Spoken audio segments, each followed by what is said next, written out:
Assalamualaikum warahmatullahi wabarakatuh. Saya Salwa Hafizah Alfa dengan NIM akhir 717. Hari ini kita akan membahas tentang strategi exit dari Petronas dan bagaimana restrukturisasinya dari hulu ke hilir.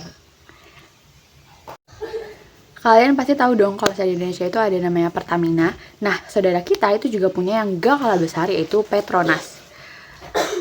Sebagai raksasa energi yang masuk dalam jajaran Fortune Global 500, Petronas ini punya reputasi global yang gokil banget. Belakangan ini lagi rame banget ya isu migas di internet.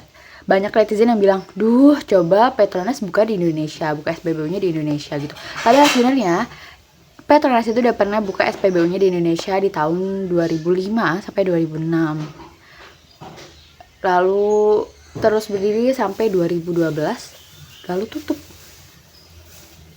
Kenapa mereka milih minggat dan tutup semua outletnya di tahun 2012?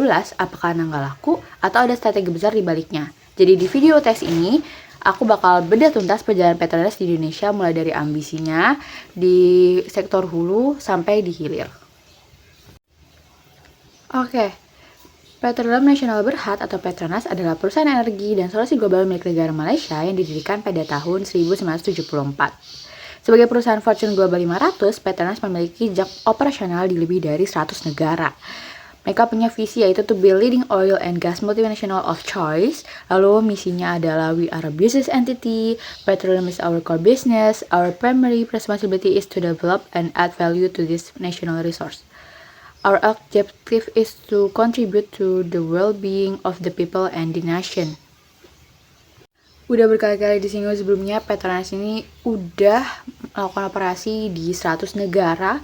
Lalu kerennya mereka tuh rank nomor 1 most valuable Asian brands, lalu top 10 most valuable oil and gas brand, lalu rank 167 on Fortune Global 500. Keren banget. Dan mereka itu bisnisnya ada fokusnya di bidang di upstream business, terus gas and maritime business, downstream business, terus cleaner energy solution juga. Mereka lagi fokus di situ. Lalu selanjutnya kalau misalnya kita lihat timeline perjalanan Petronas di Indonesia pada tahun 1974, itu mereka awal berdiri 17 Agustus 1974. Mereka berdiri di Malaysia, lalu awal ekspansinya itu pada tahun 1990-an mereka awal ekspansi, termasuk juga di Indonesia. Mereka mulai melalui sektor hulu, eksplorasi minyak dan gas, dengan menjalin kontrak kerjasama atau PSC dengan pemerintah Indonesia di berbagai blok migas. Lalu karena udah di hulu mantap, gokil, mereka ingin berambisi untuk ke sektor hilir dan membuka SPBU. Jadi pada Desember 2005, Petronas resmi membuka SPBU pertama di Indonesia yang berlokasi di Cibubur, Jakarta Timur. Produknya itu mereka menggunakan bahan bakar yang bagus banget berkualitas, yaitu Primex 92 dan Primex 95 serta pelumas. Nah, mereka ini sempat memiliki 19 SPBU yang tersebar di Indonesia, di wilayah Jabodetabek dan di Medan, Sumatera Utara. Lalu, nah awal kegagalannya itu kenapa tadi dia tutup setelah beroperasi selama 1, 2, 3, 4, 5, 6, 7, 26, 27, 28, 29, apa sih? 25, 26, 27, 28, 29, 10, 11, 12, 8 tahun. Itu karena terjadinya ketidakseimbangan antara biaya operasional dan volume penjualan. Faktor utamanya tuh pertama, ketidakmampuan bersaing dengan harga BBM subsidi. Jadi pas itu tuh harga BBM subsidi tuh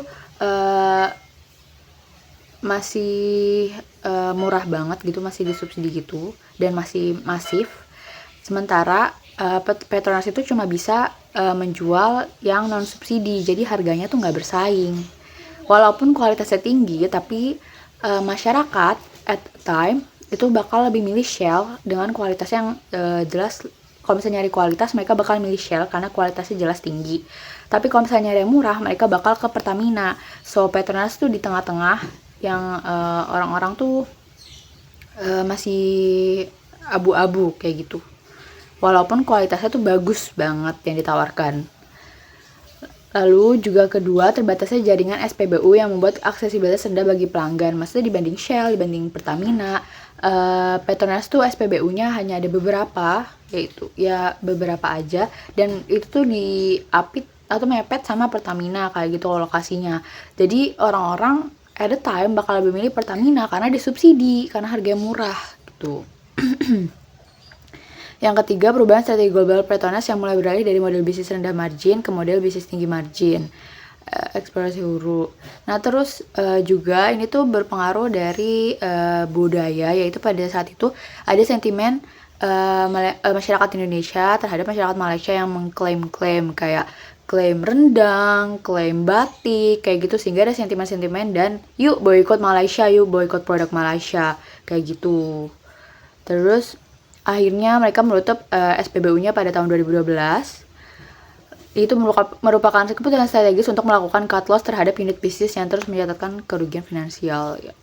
Lalu 9 diantaranya itu di akuisisi sama Pertamina. Tapi kegagalan di sektor hilir tidak berarti Petronas meninggalkan Indonesia. Sebaliknya, mereka melakukan restrukturisasi portofolio dengan fokus penuh pada sektor hulu, upstream. Saat ini Petronas sukses mengelola berbagai blok migas seperti Blok Ketapang dan Blok North Madura 2. Keputusan ini terbukti tepat secara bisnis karena sektor hulu memberikan profitabilitas yang jauh lebih tinggi dan posisi tawar strategis yang lebih kuat dalam strategi kerjasama energi antar negara. Dari kasus Petronas tadi, dapat ditarik pembelajaran bahwa strategi internasional yang sukses memerlukan keselarasan antara keunggulan kompetitif perusahaan dengan realitas regulasi di negara tujuan.